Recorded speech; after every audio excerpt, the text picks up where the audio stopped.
I will move on to section 2. Section 2 is about the changes that took place. There are quite some changes. It's a thorough list, I would say. I will keep it simple, and of course you can ask any questions you may have during this presentation on the chat. First and foremost, as we all know, we have to work longer. Instead of working until 62, we now work until 65. However, you can still retire early, but your pension will be recalculated, which generally means that your payout will be 6% lower per year that you retire early. Less of your salary goes to pension now. It's 18% instead of 25%. But the employee share remains the same. So if you're an employee, not much will change. The employer will start to pay a little bit less to your pension. I will explain in broad outlines the difference between final pay scheme, so the old scheme, and average pay scheme. In the old scheme, which you see here, we would base your pension on your annual salary of the last 2 years before your retirement.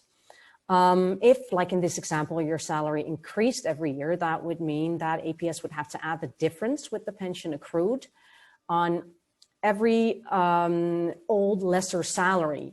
So that would amount to a substantial sum, like this sum.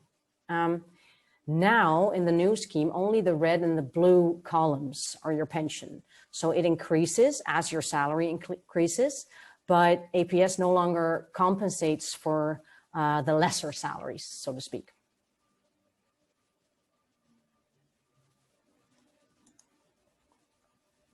Indexation. Indexation basically means your pension is increased to maintain its purchasing power, because in general, things tend to become more expensive. The cost of living also increases over time. In the old scheme, the indexation would be applied if civil servant salaries were indexed. Now there are certain conditions to ensure that the pension fund remains healthy. The most important being that it's only applied when the coverage ratio remains above 105%. So it must be 105% or higher to give the indexation. The duurtetoeslag. The duurtetoeslag is basically an extra to compensate for the cost of living. It applies to employees in the pre-1998 pension scheme. So people who started working before 98 get duurtetoeslag. Will cease to exist, but the accrued rights will be upheld, just that there will no longer be any accrual. The percentage, the accrual percentage, it could vary. It is now 2%. It currently still is. And it could be 1.75% if the pension premiums no longer cover the costs. So we have that option. To compensate for the 3-year increase in pension age, 10% of the accrued pension rights before July 2020 will be added to your pension. Only the duurtetoeslag is not added in this 10%. You can accrue more pension in this scheme because you start accruing at age 18 instead of 25. And also you work longer, so you have 47 years to accrue pension instead of the old 37 years. In addition, the maximum that can be paid out to you has increased. So it used to be 74%, and now it can go up to 100% of your highest earned salary, minus AOV and duurtetoeslag. The widows or widowers pension will stay in place, but the allowance for ex-spouses will cease to exist. The orphan's pension is now paid out until 18 instead of 21. However, if the orphan is still in school, he or she is entitled to an orphan's pension until the age of 27 instead of until 25, which was the case in the old scheme. Finally, there have been changes in the disability pension. There is a re-examination now every 5 years. And in the old scheme, like if you were found unfit to work, that would remain your status until your retirement. Now we say, okay, we're going to investigate every 5 years. Okay, this was the end of section 2. Are there any questions about the changes? I saw some people raising hands, and I see that, I have a question from Joshua Schreers.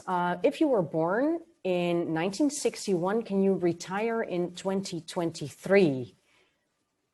Who of the experts would like to answer?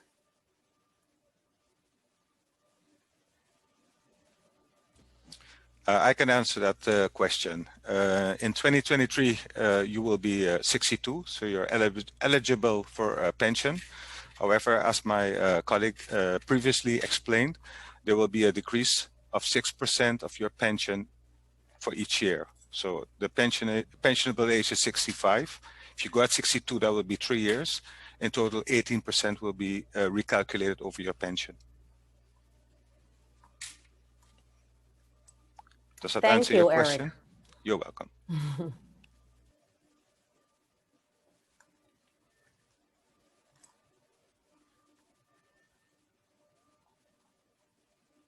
I saw someone raising a hand earlier, so I'm trying to look for that person. I think it was Mr. Grunenberg. Mr. Grunenberg, you raised your hand, I believe?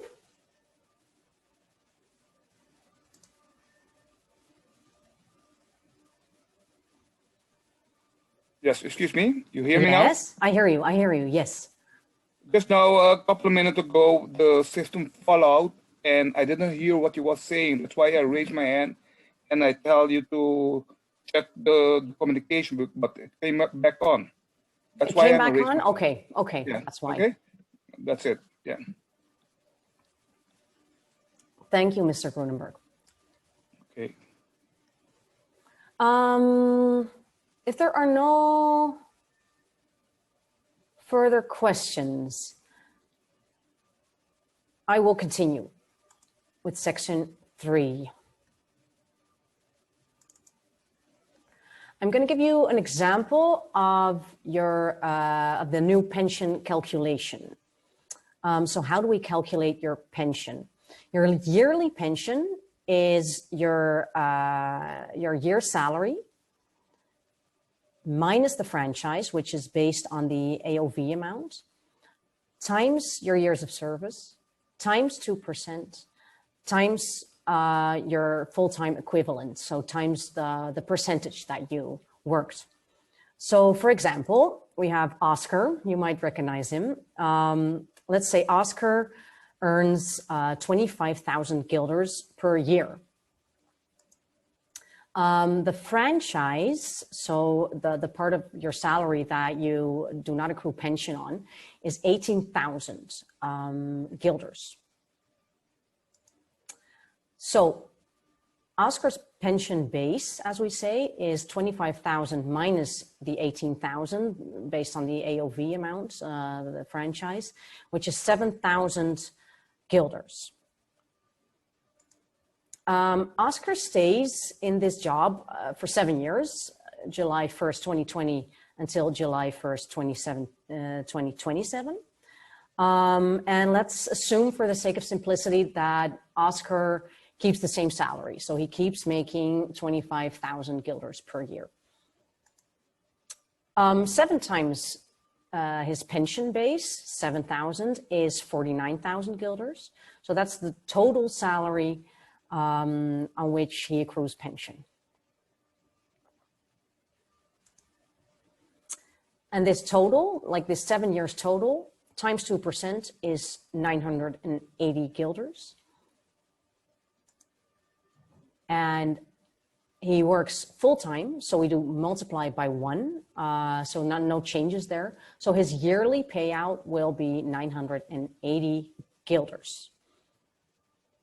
So to recap, his total year salary minus the franchise times 7, 2% of that times the full-time equivalent amounts to this number.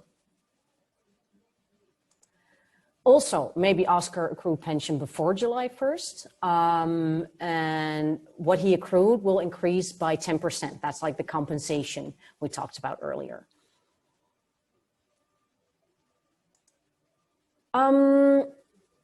This is the end of section 3, the pension calculations. Let's see if there are any more questions. Under which pension scheme do you fall when you start service in 1979? Who can I ask?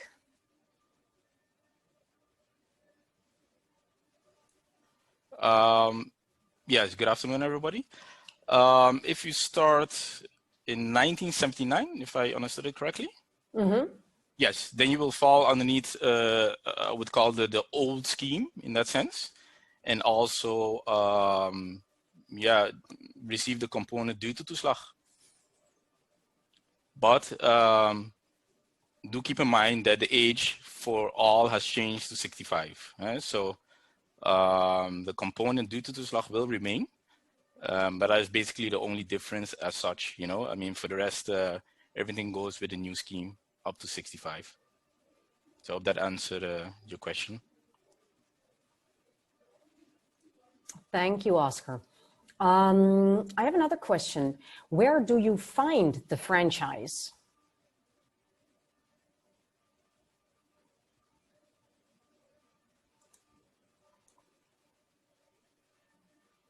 The franchise actually is based on, it's a formula.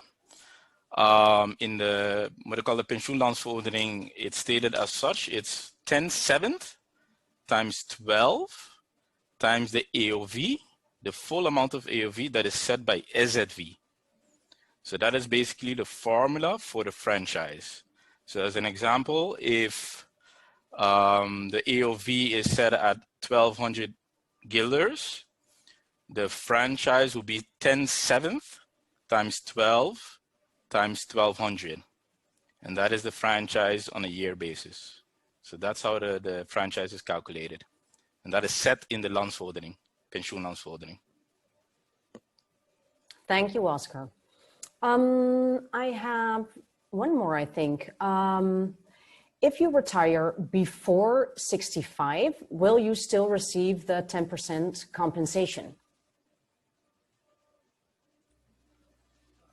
Yes, I can answer that. Everyone who is still accruing pension will receive the 10% starting July 1st, 2020. But as you retire before 65, for each year that you retire early, 6% will be decreased on your pension. Right, so the compensation will stay in place, but minus the 6%. Per year, yes. Per year, okay. Thank you. You're welcome. One more question. In order to get a full pension, you must work 47 years.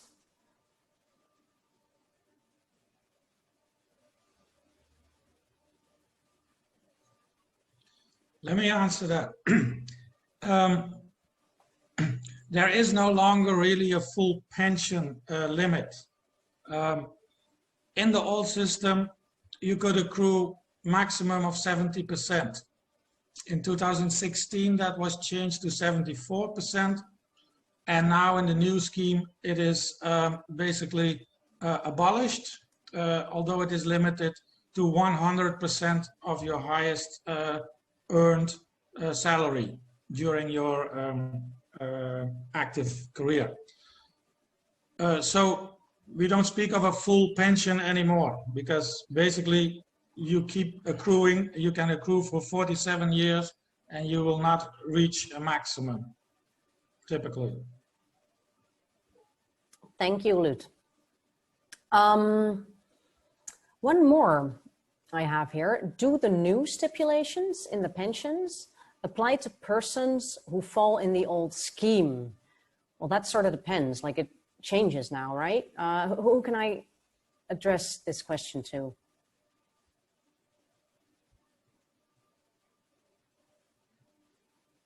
So again, do the new stipulations in the pensions apply to persons who fall in the old scheme? Yes, they do. Yes, to answer that question. So basically, as you've seen in the presentation, the stipulations that were mentioned in the presentation are applicable for all participants. That being said, though, where the difference comes in for the old scheme is that, you know, the accrual of duurtoeslag, that's really a main difference, will stop.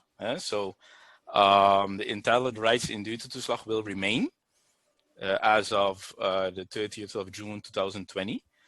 And for the rest, yeah, all stipulations continue based on the new law. So again, you know, as an example, it goes to 60 to 65.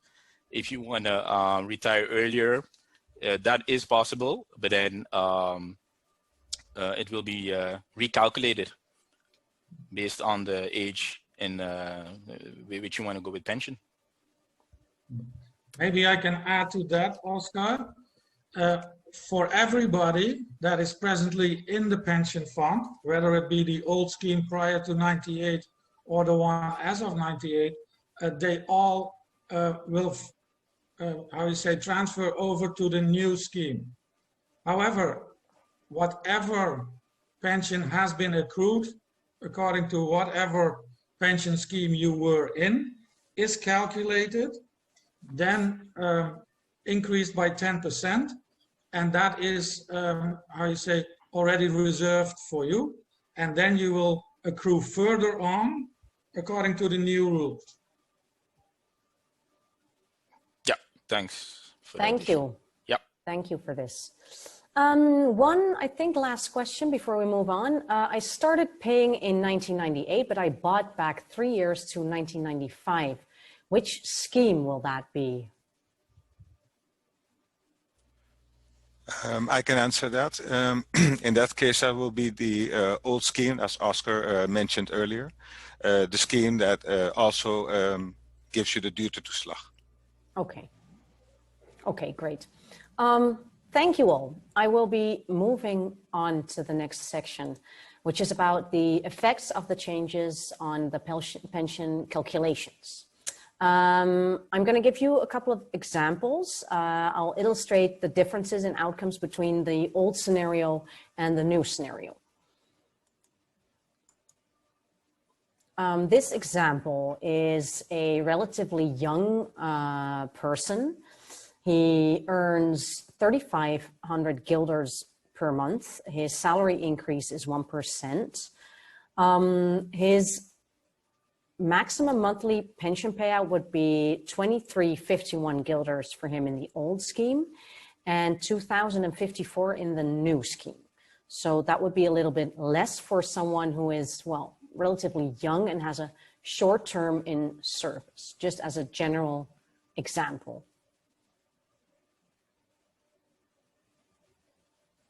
The next example is also pretty young, but he has a much higher salary. He earns 6,500. He has a yearly salary increase of 1%. In the old scheme, his monthly pension payout would be 53.78 guilders, and in the new scheme, it would be 49.21. So also this person, not a lot of years in service, 5 years, relatively young. Yeah, he would get a little bit less per month. However, an older participant has a long term in service. He earns 8,500 per month. He has a 1.5 salary increase per year. In the old scheme, he would get 33.91 per month. In the new scheme, he would get 35.64. So that's, well, he goes up basically. Last example, older participant has worked for a long time, 30 years.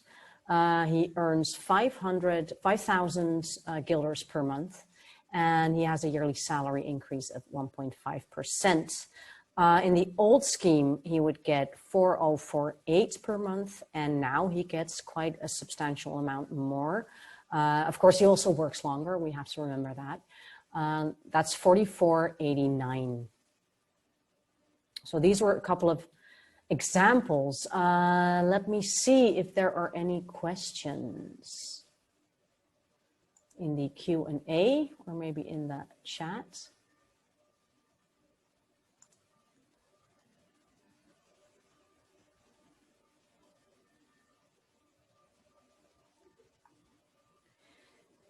I have one question. Are there any exemptions to the 65 pension age?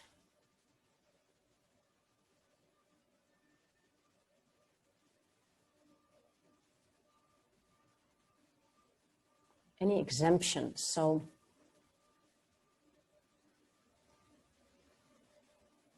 I don't know. Maybe Lut, you want to answer that?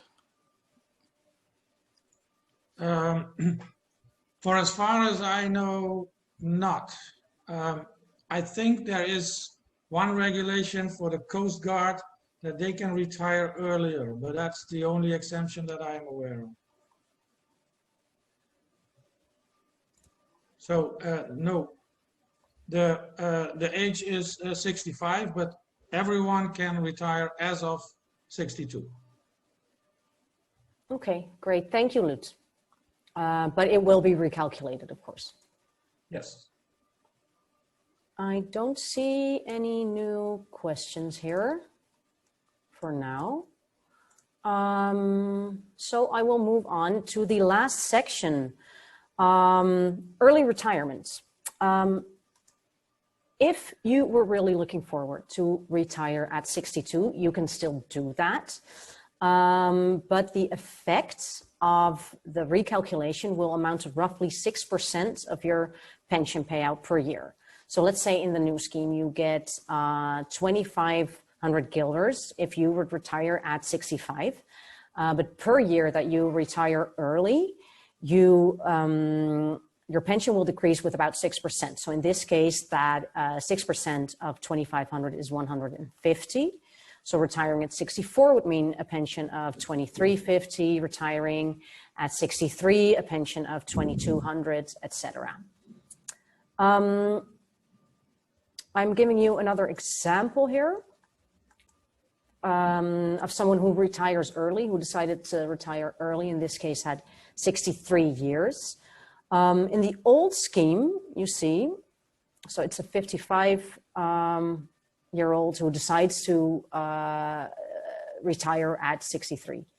He has worked now for 30 years, gross salary 5,000 guilders per month.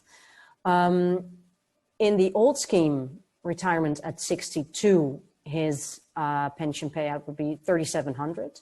In the new scheme, it would be 4,408.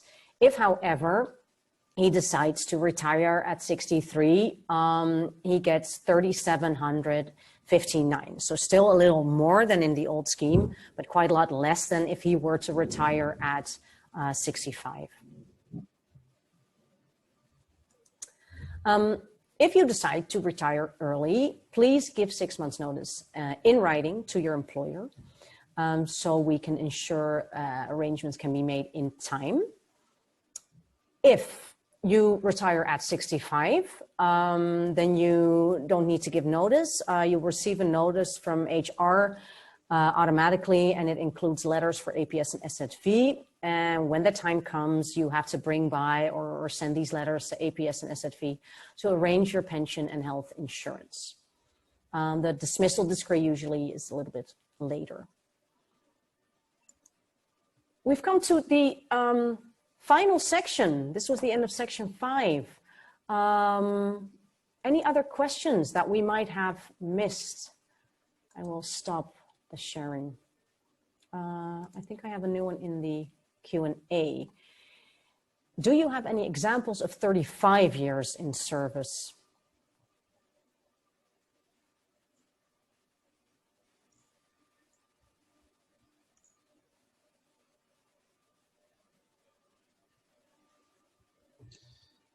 Not readily. Not readily, but I am sure if you need any more information, you can always email info@apsxm.org. And you can even arrange for a video meeting to ask any specific questions about your pension that you may have. I hope that's a good enough answer for you. One other question. Is it safe to say that it's 0.5% deducted for each month of early retirement? Because it's 6% a year. I'm guessing that this participant would like to know.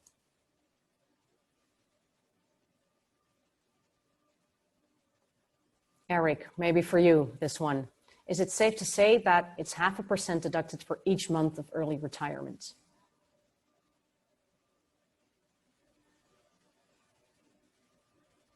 Oh, Eric has to unmute.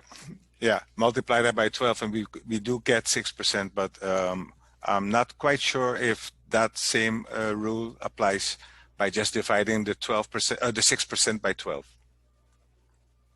Okay, so this person would probably have to email as well, info@apsxm.org. Maybe schedule a video meeting and he can get the specifics for his case.